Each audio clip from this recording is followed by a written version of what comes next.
मित्रों, झांसी जिले में कुटिया महारानी मंदिर का क्या है सच, तो आइए जानते हैं। मित्रों, कुछ दिनों से एक फोटो वायरल हो रही है जिसमें एक छोटी सी चबूतरे पर बने अलिये में एक कुटिया की मूर्ति बनी हुई है, जहां पर कुछ लोग गांव वाले अन्न जल आदि चढ़ाते हैं और कुछ लोग इसका मजाक भी उड़ाते हैं। दोस्तों, गांव रेवन और ककड़वाड़ा गांव के बीच लिंक रोड पर कुटिया महारानी का एक मंदिर बनाया गया है, जिसमें काली कुटिया की मूर्ति स्थापित है। आस्था के केंद्र इस मंदिर में लोग प्रतिदिन अन्न जल अर्पित करते हैं। मित्रों, यहाँ पर श्रद्धालु सुख समृद्धि और परिवार एवं फसलों की खुशहाली की मन्नतें मांगते हैं। मित्रों, लोगों का मानना है कि सड़क किनारे बना ओटला मंदिर नहीं है, इसे मंदिर कहना गलत है। ये तो लोगों की आस्था, भाव, श्रद्धा और उनके पश्चाताप का एक केंद्र का एक चबूतरा है। तो इस मंदिर पर आसपास के गांव की महिलाएं प्रतिदिन जल चढ़ाने आती हैं और यहाँ पूजा अर्चना कर अपने परिवार की खुशहाली का आशीर्वाद मांगती हैं। वैसे तो आबादी से दूर यह छोटा सा मंदिर सुनसान सड़क पर बना है, मगर यहाँ के लोगों की कुटिया महारानी के प्रति अपार श्रद्धा है। दोस्तों, झांसी के मऊ रानीपुर के गांव के रेमना और ककड़वाड़ा के बीच लगभग 3 किलोमीटर का फासला है।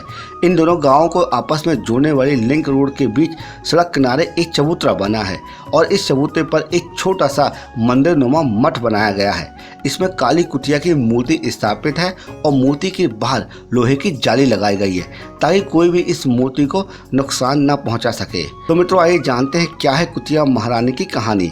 मित्रों, बताया जाता है कि दोनों गांव में जब भी किसी भी आयोजन में होने वाले खान मतलब पंगत होती है तो यहाँ पर कुटिया वहाँ पहुँचकर पंगत खाती थी। पुराने समय में पंगत शुरू होने से पहले बुंदेलखंडी लोक संगीत का वाद्य यंत्र रमतुला बजाया जाता है। उसकी आवाज़ सुनकर उस आयोजन में सभी लोग आमंत्रित लोग पंगत खाने पहुंच जाते हैं। एक बार ककड़वाड़ा और रेमना दोनों गांवों में कार्यक्रम था। दोनों जगह पंगत बैठी हुई थी। कुटिया को भी दोनों जगह जाना ही था, लेकिन वह उस दिन कुछ बीमार थी। मित्रों, ककड़वाड़ा का रमतुला जैसे ही बजा वह ककड़वाड़ा की ओर दौड़ने लगी। जब तक वह ककड़वाड़ा पहुंची तो वहां पंगत खत्म हो चुकी थी। वह थक हार कर चूर हो चुकी थी। उसने सोचा कि अब कुछ आराम कर लूं और वहीं पर वो लेट गई। उसी दौरान रेमना गांव का रमतुला बजने लगा। कुटिया ने सोचा कि यदि देर हो गई तो रेमना की पंगत भी खत्म हो जाएगी और मुझे आज भूखा रहना पड़ेगा। ये सोचकर वह रेमना की ओर दौड़ गई। जब तक वहां पहुंचती तो वहां भी पंगत खत्म हो गई।